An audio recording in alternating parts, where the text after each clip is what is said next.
I'm stepping on your cord here. That's all right. That's all right. Did you see that movie? Everything, Everywhere, All at Once? Everything, Everywhere, All at Once. Did you see that? Was it a good movie? No, I didn't see it. I was just wondering because you mentioned it. Yeah. I don't If you're gonna bring it up, like it just came up. Oh, okay. Yeah. Anyways, so today we have a very special guest. This is my friend, medical student extraordinaire, very tall, very smart, Very tall. very good looking, Paul Hunt. Welcome to the podcast. Thank you for that very kind introduction, John. You know, He's so tall that we had to I had to get like a door frame stretcher before we could even let him in. yes. How does a door frame stretcher work? You floor to the ceiling, you just turn it. It's very similar to a breastplate stretcher. A breastplate stretcher? A breastplate stretcher. How do you? See, now I need to know if that's a real thing. I'm from Maryland. The official sport of Maryland is jousting. Oh, really? So I don't know if you knew that. Yeah. No. I'm like, that's no joke. The official sport of Maryland is jousting. Okay. And so you need to wear full armor when you are jousting. Of course. And sometimes, armor suits are very expensive, so you have to, purchase one. They generally have to be custom fit to your body. They're handmade by an armorer who are much rarer than they used to be. So if you, as many of us do, if you gain girth over life, your breastplate will no longer fit. And so the breastplate stretcher is an item that you place the breastplate into, and it stretches the breastplate to encompass your new girth. Okay. To encompass your new girth. That's my new favorite phrase. See, as a medical guy, so you're a percentage of doctor currently. Yes. Just so everybody knows. I call myself half a doctor because I did go to medical school once before, and I completed 50% of the degree. And now you're going again. Yeah, so I'm not really clear as to where that leaves me. Am I half a doctor or am I 0% a doctor? Got it. So as 50% of a doctor, I thought maybe a breastplate stretcher was like a medical instrument that you insert into somebody's chest to crack open their rib cage so you can reach their heart or something. There might be some situations where that would be called for, but no, this refers to a piece of armor equipment. Got it. By the way, it's not a real thing. Are you serious? No, it's not a real thing. God dang it.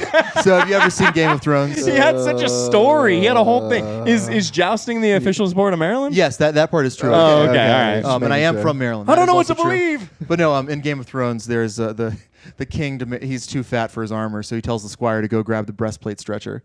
And the squire runs off in terror. And then the king and his best friend start laughing their asses off. So they were hazing? Yes. They were new hire hazing him in Game of Thrones? Yes. I used to work at a Sunglass Hut, and if you work at the Sunglass Hut in the mall, new hires will be told to go get a wall stretcher on the first day. That's like the thing. Go grab the wall stretcher. If you can't find it, ask security. Oh, no. And so you see guys running around. Hey, man. Just trying to make a good first impression. Like snipe hunting. What is... Well, hold on. Snipe hunting just sounds like I'm going to hunt with a sniper. Snipes are a fictitious type of bird that you send people to go hunt. You tell them like they're down over in this area and they can't find them. I see. So speaking of good first impressions, this is the cocktail cast. Yes. And so what we're going to do, we all enjoy a good drink. Of course. And do I. And Mr. Hunt here, as well as being 50% a doctor, is somewhat of a mixologist. That's how Jonathan put it. I don't know. That's the M word is a little much to apply to me. Hey, don't make it weird. It's not like I said. So we all enjoy a good drink, yes. And so we're going to drink over the course of this podcast. Yes. And just see how civil. Maybe civil's not the word. How proper. Yes. We keep it over the course of the podcast. It's going to get increasingly more interesting. Yes, of course. Over the course. And then we have a special another special guest. If anybody dares, partway our friend Jack from the Yukon. Yeah, Jack from the Yukon. Only the strong survive. Is he related to my friend Mr. Daniels? I think it's like that raggedy cousin that doesn't that has like the weird chest hair that gets caught in his buttons in the front of his shirt. The one that you see at like all the family gatherings and you don't know whether you want to say hi or like call the police on. Yeah, he kind of looks like he smells like something you've never witnessed before. Yeah. Yeah. He looks like he smells bad. Right. Yeah. So, if you're feeling brave at any point here. So really quick, let's talk about what we have on the table before we move into any important information. Yes. Let's talk about what we have on the table. I'm going to let you start because you brought a bottle of something. What did you bring? Yes. And what are you making for us today? So I am making Brazilian lemonade with silver cachaça. Cachaça. Go on. Anyways, yes. Great. Do you want to go into more of this? What this is? Sure. So cachaça is I learned about this from, oh gosh, I can't remember his name. I think it was Cincinnati. So cachaça is basically a sugar-based spirit. So it's very similar to rum. In fact, I don't know why they don't just call it rum. Maybe they just had their own special word for it, and no one wants to. Did you Give say that what you learned from cachaça? Cincinnati. Cincinnati. Who the hell is that? Cincinnati was a guy who followed me on Facebook about 10 years ago. Okay, I just love how I'm gonna freaking do that. Can I get some foreign friends so I can drop their first name in public settings to make me sound like I know really cool people? I haven't spoken with him in years, but he just he added me as a friend. We started messaging and we talked about stuff like cachaça and caipirinha, I think is the name of the drink that they drink. I just loved that you weren't like this guy named Cincinnati. You were like, so I think Cincinnati showed me, like as if we all know who that is. Like you made it sound like an actor. Like this drink that Kanye showed me once. Like obviously everybody here knows who Kanye is. Sorry, who? God You meant Yee. Oh, it's Ye. It's spelled Yee. It's spelled Ye, but I don't think he has any Asian in him, so it's Ye. I thought I explicitly requested before the podcast that. We refrain from. I just wanted to make sure that this was a wholesome Christian podcast. I think wholesome and Christian are two different things. I think those are two different things, and we're definitely not there. This is a podcast that has Christians on it. Yeah. Oh yeah, it's like the difference between between a musician who's a Christian and a Christian musician. Yes. Very important distinction. Absolutely. So like Mel Gibson. So Mel Gibson is a Christian. Yeah. He's a filmmaker. He's a very devout, traditional user of the Latin rite. But he's also a filmmaker.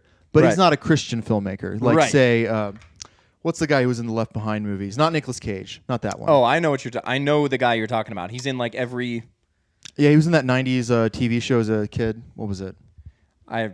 I know that I can see his face. Kirk Cameron. That's who it is. Yeah. I feel very embarrassed. I can't remember his name. But anyway, I don't want to forget about this Novo Fogo because I have Novo Fogo FOMO. Wow. Did you practice that ahead of time, didn't you? You know, I did practice that outside before we started the podcast. Okay. But I wanted to work it in. Yeah. John was like, "No, you got to stop saying awesome stuff. Save it for the podcast." And then we have whole. Whoa, lines. that's creamy. Don't make it weird. Don't make it weird. Is that gonna? It's creamy. I looked over and there's just when I looked at it initially, I thought it was just like blended limes, and now it is. Yeah. So it's blended limes. Very creamy. So which side of the jigger do I use? This one. This is a 2-ounce pour. So is that going to be the catchphrase of the podcast? Don't make it weird. No. That's so overused. Yeah. We're. I would like to make it weird. Is kind of the. Please make like it weird. Austin. Like keep Austin so weird. This is a mix of limes, water, and sweetened condensed milk blended together, and so that we can mix with our. I call it cachaça. Is it cachaca? No, that's a soft C. T'Challa. T'Challa. Are we on Black Panther now? Oh, hey, speaking of Black rest Panther. in peace. Or just rest in peace. Rest in peace. Or as we say in my church, Vichne Pamyat. Speaking of just pop culture things, we just got the new Zelda Tears of the Kingdom. Oh. And so we've got the poster up there. We got the pre-order. Oh, and so very the nice. pre-order came with the little My little poster. brother just told me he stayed up till 4 a.m. playing that game. And did you guys see the meme that was like, because it came out on the 12th, right? I think on the 12th it was like, mysterious Right before the illness weekend. causes millions to stay home from work all of a sudden. And it's just the TV, and it's just Tears of the Kingdom on the TV. All right, so this is the drink Symptoms include lacrimation. That's the medical word that means tears. Okay, thank you, because I was just going to laugh at it and pretend like I knew what you meant.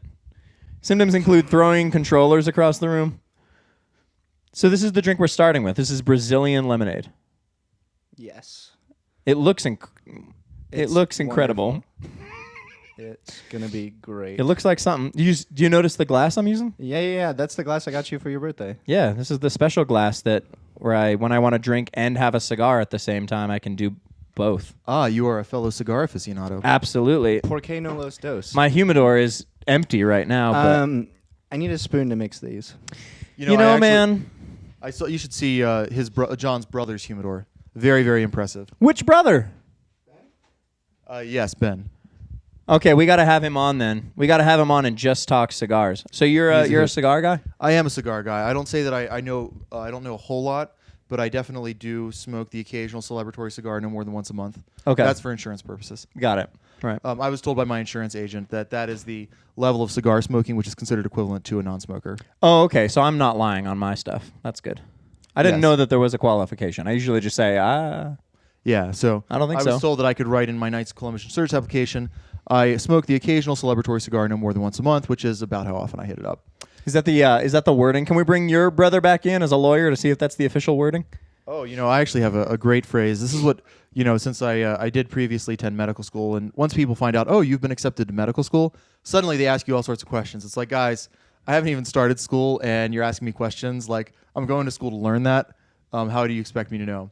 But anyway, what I always tell people is this interaction doesn't constitute medical advice, and no patient-physician relationship is formed by it. Any medical questions that you have should be addressed with your physician. If you're currently experiencing a medical emergency, please call 911.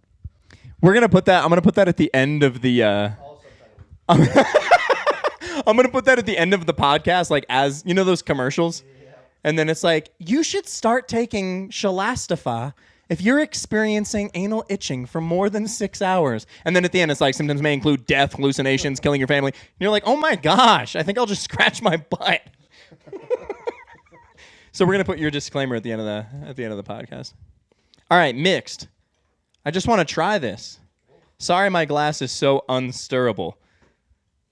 This is the most. It's really meant for whiskey and rum. It's meant for straight stuff and nothing else. Do you use those large ice cubes with it? Yeah. Oh yeah. I've got a I big. like those. But I see for this you're glass, also though, a I man have of to taste. chop them in half because of the indent in the glass.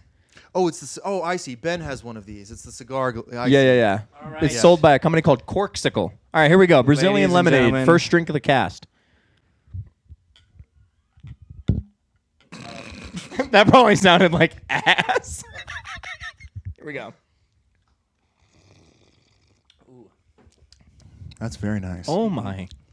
That's magical. Those Brazilians know what they're doing. They like to party. They like to party. But Paul, we are at Oh the my most goodness. important part of the podcast, the question that determines the course of the rest of this hour. And as 50% a doctor, I need you to 50% answer a this doctor, correctly. like professionally. Yeah. Of course, no patient-doctor relationship is formed. This is not advice. This is not advice. Yes, this is not medical advice. But what are your shoe nouns? My shoe nouns. Yeah, so I'm Docs. I'm Crocs. What are you? Aldo. Aldo? Aldo. Okay. I'm wearing Aldos. Feet Finder. Hello. So as you can see, I have these Free. fun socks, and these are Aldo loafers. Ooh, Okay, a very little good. loafer Is that like guy. your go-to, though? Is that how you identify as a person? I feel like these loafers actually do express my personality in a way. So, I mean, yeah, looking at them and hearing your voice, it makes sense. Yeah, yeah. Like they And go I've, together. So ethnicity is very important to me. So I don't know if you knew this. John and I are the same ethnicity. We're both Italian. wait. I forgot that you were mixed race. Where is this going? So what I thought ethnicity is we were that? getting away from ethnic slurs. Yeah, what? Well, I won't drop the D word or the W word. Oh, yeah. So actually, what ethnicity was George Washington? I don't know. He's a white guy, wasn't he? Yeah, so he's the same ethnicity as me and John. European. No, European's not an ethnicity. That's an overarching category. So for the just entire white. continent. Well, I mean, what do you mean by white? Germans are white. Well, then I don't know the answer to the question. The answer is Anglo-Saxon. Anglo-Saxon, and that's So- you guys? Yeah. So Yes. that's 3/4 of his ancestry. Oh, I see. Yeah. So I'm the minority on this couch. yes. Wow. Yeah. What is your ethnic background? Damascene? Damascene. Yeah. Like really? Yeah. I used to actually serve the altar at a Syriac church where we did the entire liturgy in Aramaic. So my like great ancestors came over from Damascus. In my family's name, there's a lot of like Davids and Lukes and but it was Do you identify as Aramaean or Syriac or Assyrian? Syrian, yeah. Syrian. Oh, very nice. Like very Syrian and Italian. Nice. Okay. Wow. Yeah. One of my very best friends is a Syrian. So it was my like Daoud al-Aid was like my great grandfather's name, but then down the line it became David Aid. Like when they came over and they Okay, started nice. registering them, Daoud became David and al-Aid became Aid. Are you familiar with the Supreme Court case Dow v. United States? I believe it was No. 1912.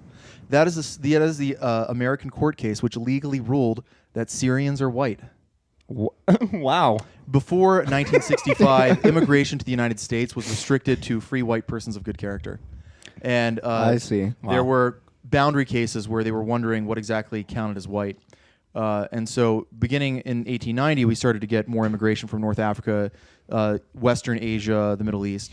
And so Mr. Dow was a Syrian immigrant who had come from Syria, from the then Ottoman Empire. And they didn't want to grant him citizenship because someone was saying that he wasn't white. So he actually argued it in the courts, and he successfully won in the courts, and the courts ruled that Syrians are white. And that's how it all started, guys. Yeah. So and thanks for joining us for our weekly Supreme Court case. And now you can go to court and argue that you are a puppy dog. So, that was the gateway drug. That's how we are where we are now. That's how That was where it all started. But to get back to the original point, John and I are both wasps. Although Wasps? Yeah, what? Yeah, so this is a term. This is a real term. Okay. It means white Anglo-Saxon Protestant, and it refers to the founding ethnic group of the United States, like George Washington, and the Puritans, like the Pilgrims. So you guys are like whitey white. Yes, that's correct. Yeah. Although I have Italian. to say I am part German as well, so I'm not entirely. I was gonna say, yeah, you kind of look like. I knew Finish the- exactly where finish your the head was going. Finish the I sentence, was like, please. Ryan, please stop. Normally I get Thor. Okay, let's do that. Yeah. That seems more polite. I used to have long hair. I had long hair down to my shoulders until a few months ago. Thor also got people to follow him. So on that note, Paul, what are your top 5 favorite movies? Top 5 favorite Off movies. the cuff, in no general order. Yeah, I don't think. You know, I loved Star Wars as a kid. Let's go. The Yeah, only right Star answer Wars in the room. 1977 is a really amazing film. Which one? 1977. The original. The original Star Wars. Got it. Yeah, like see how the first poster doesn't have A New Hope on there? right. Got it. It's just Star Wars. I see. Yeah. Okay, so we got Star Wars. So that's number 1. You know, this is a very niche film. It's one of my favorites. It's called The World's Greatest Lover. Okay. It was written, produced by, directed by, and stars Gene Wilder. Really? Yeah. How have I never heard of this? When When did it come out? Oh gosh, in the 70s. Okay. Yeah. Danny DeVito is in it. How old are you? Really? I'm 34 years old. Oh, okay. Yeah. Still though. Well, 34. I'm 29. So you were born in what? 89? 88. 88. Okay. And you were falling in love with 70s films. You know, Did I you have actually- like a family member that was like really old school film? No. So my older sister Sarah actually really enjoyed kind of older films, and we had cable. We'd watch TCM, Turner Classic Movies, and so I actually first saw that movie in undergrad, my senior year of undergrad. It was Christmas break, and it was playing, I believe, on Turner Classic Movies. Okay. And I ended up seeing that movie, and I just was really entranced by it. Got it. It's a very, very charming movie. Speaking of your older sister, how many siblings do you have? I'm going to put that on my Oh, list. this is a great question. I have. I'm in a unique situation. I don't think I've ever met anyone like this. I have older brothers, older sisters, younger brothers, and younger sisters. So that requires at least as many as there are of us, 9, and you have to be in the middle, and then you have to have an even distribution of siblings. So because there's 5 boys and 4 girls in my family. So yeah, there's a total of 9 of us. Yeah. So how do you feel like that dynamic has contributed to your personality as well as interests, likes, dislikes, dispositions? So wait. Was the thing that you are like the middlest of middle child? Yes, I'm very mid. You're super mid. He's max mid. Okay. And you're like, I've never met anybody like that. I wasn't catching on at first. He was like, I've never met another person like this. I have older siblings and younger siblings. Mic drop. I was like, whoa. Bruh. And they are all full-blood siblings. So I imagine that any families that have a large number, say the Duggars, there probably are several in the center that have that situation as me because there's like 17 or 18 of them. Jeez. But yes, I think that the way it's impacted me is that I'm very people-oriented. I'm very focused on relationships, and I very, very much enjoy, I don't know, like the close friendships that I have with my siblings, and I extend that to other people. And I'm used to being in a place of inferiority, like in terms of rank. Mm-hmm. Like older siblings rank above you. When the Yeah. parents leave the house, they get left in charge of you. So I'm used to being subordinate to someone else in an appropriate way. And then I also had younger siblings that I was their superior. They were subordinate to me. I Right. was left in charge of them, and I had to I got to experience both kind of a mentor and a mentee role from siblings. I see. Whereas many people, if they, typical family size in America, around 2 kids, you might only get to experience the mentee role as the younger sibling or the mentor role as the older sibling. Right. You don't get to experience both, and you don't get to experience that relationship with different people. Yeah. So that's from the second movie. So what do we got for number 3? Movie number 3. Movie number 3. Let's see what's behind that I curtain. really loved the movie The Northman that came out last summer. That was a really good one. I saw that movie 3 times in theaters. The Northman. Yeah. Okay, I got to look that up real quick because I'm on a Viking trip right now. I don't know if you know this, but Jonathan and I have this thing going. It's not a bet. It's not just a an bet. agreement. It's a deal. He was talking to me about anime for like an ungodly amount of time. Like every time I'd see him, he'd be like, "So Shishinaki and Zizakali are," and I'm like, "I have no idea what you're talking about already." And then I've tried to talk him into watching Vikings, and he'd be like, "Nah, man, I don't think I'm gonna watch that." But he's talking to me about. So we made this deal. I'm like, "You got to watch Vikings. I'll start watching Attack on Titan."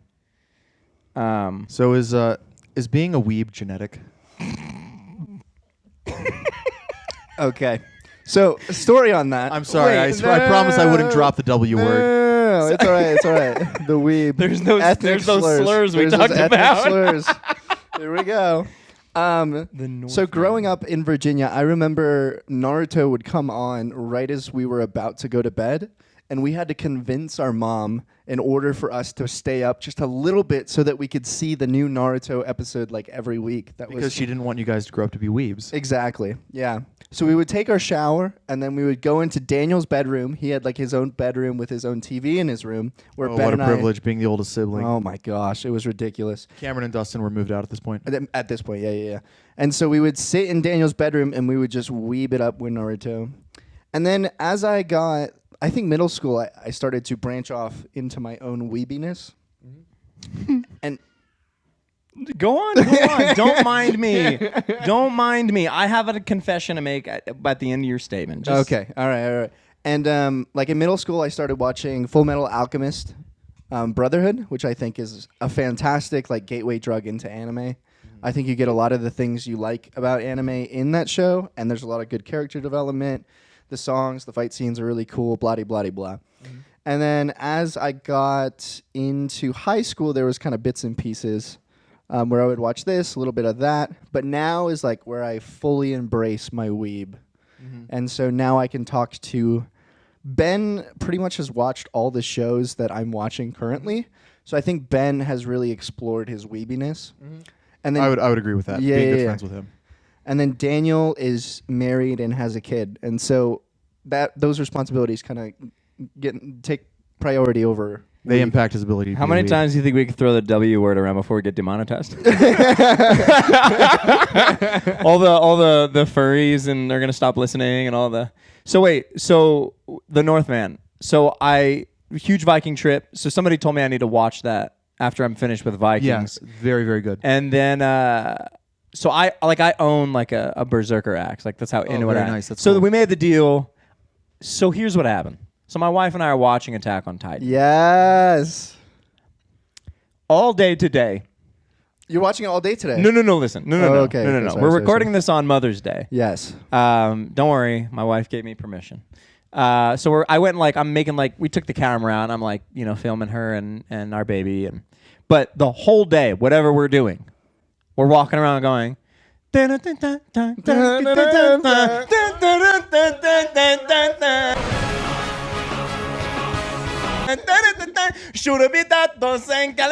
my God. It's like drilled into my spinal column. Isn't it wonderful?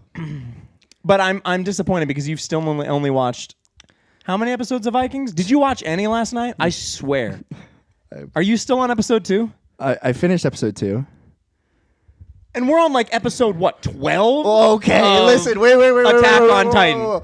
Episodes of Vikings are 45 minutes long. It doesn't and matter. Episodes of Attack on It Titan are 25 doesn't minutes matter. long. Even if it The does, conversion ratio. matter. So it's episode 2 of Attack on Titan. So that is like what, an hour and a half, versus episode 12, which would be like what, 5.5 hours. Well, I'm on episode 2 of Vikings, so I'm an hour and 40 minutes in. And I'm on like episode 12. So he's on. So he's 5.5 hours in. Yeah, 4 hours. Okay, so that means that you're about like 4 hours behind. Yeah. So let's go. Okay. But one day this week, I get a text from Ryan that says I'm a weeb now, and I felt so accomplished in my life. I felt like I had peaked. But anyways, movie number 4. Oh wow. Number 4. This is going to be hard. Lord of the Rings. That was, Let's just go. all three of them. All three of them. All of them. All right. I mean, okay. In terms of pacing and like the way it brought me in, love the Fellowship of the Ring. But honestly, they could have just played all 3 of them in a row. When I was like, gosh, how old was I when that came out? I was like 14 or something. No, I was 13. When you still have the stamina to sit through it. Yeah, exactly. And when you haven't seen enough other content to be like, oh, it's a movie and stuff happens and you're bored with it, you're like, that brain is still fresh, waiting to be imprinted on. No, if they had just played if they had just been like a 12-hour marathon, I would have just, I would have stayed the whole way. Guaranteed. I remember thinking at the end of the first half, so like an hour and a half in, I was like, wow, that's a pretty good movie. Can't wait to see the sequel. And then they like set off from Rivendell. And they go like all the way across the Misty Mountains, to Moria. Gandalf dies, and they end up at. Spoiler alert.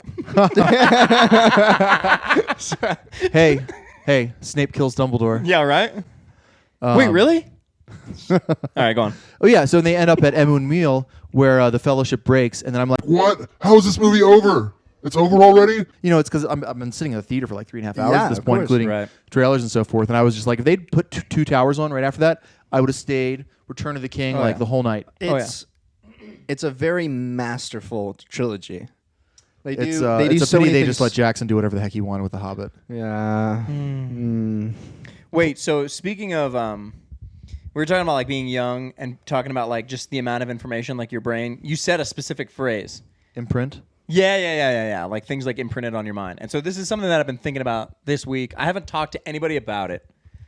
So this is the first time you're going to hear about this too. Fresh out of Ryan's mind. But here's what I've been thinking about. I've been Here we thinking go. about, and I've thought about this before, but it hit my brain in a new way. And I would love to hear a 50% doctor's take on the idea. So people used to be like experts on things because they would go and do the research. You had like a certain amount of access to information. And so you could be certain amounts of proficient at certain things at any given time. Yep. That's a very broad statement. But as the internet has expanded and we have access to more and more stuff at increasingly high rates of speed, like information travels so fast, you have access to almost anything at any given moment. Right. On top of that, you have AI now, which can search the entirety of the internet in a millisecond, and give you like nuggets to take it all in. And I'm getting What to this. kind of nuggets are we talking? Are we talking like Wendy's nuggets that Like are not what they used to be? Are we talking like Chick-fil-A that aren't like that are like whole pieces of chicken nuggets? I mean, you have to kind of work with AI to make it work for you. So it kind of starts off as like the spicy nuggets when Wendy's did the spicy nuggets, and you're like, I guess they're spicy, they're okay. And then as you kind of refine it, I think it gets to like Chick-fil-A tier. Yeah, Chick-fil-A tier. So, but I was thinking about this the other day. I think that we are getting to the point slowly. Quickly now. We're getting to the point fairly quickly that soon everyone is going to know everything and anything about anything at any time always. And then I'm like, what happens at that point? What happens when we just know, like, no one is an expert on anything? Everybody just has all of the same information. I know we're not there at this very moment. I know that there's arguments to be made for those who have actually spent their lives studying specific things. But I feel like we're getting to a point where even experts don't even have the same level of expertise as experts maybe 50 years ago. And novices have an increasingly high, like, they have so much information so fast. And I feel like we're going to get to a point where everybody just knows everything about everything all the time. And then what do we do? This interaction doesn't constitute medical advice, and no patient-physician relationship is formed by it. Any medical questions that you have should be addressed with your physician. If you're currently experiencing a medical emergency, please call 911.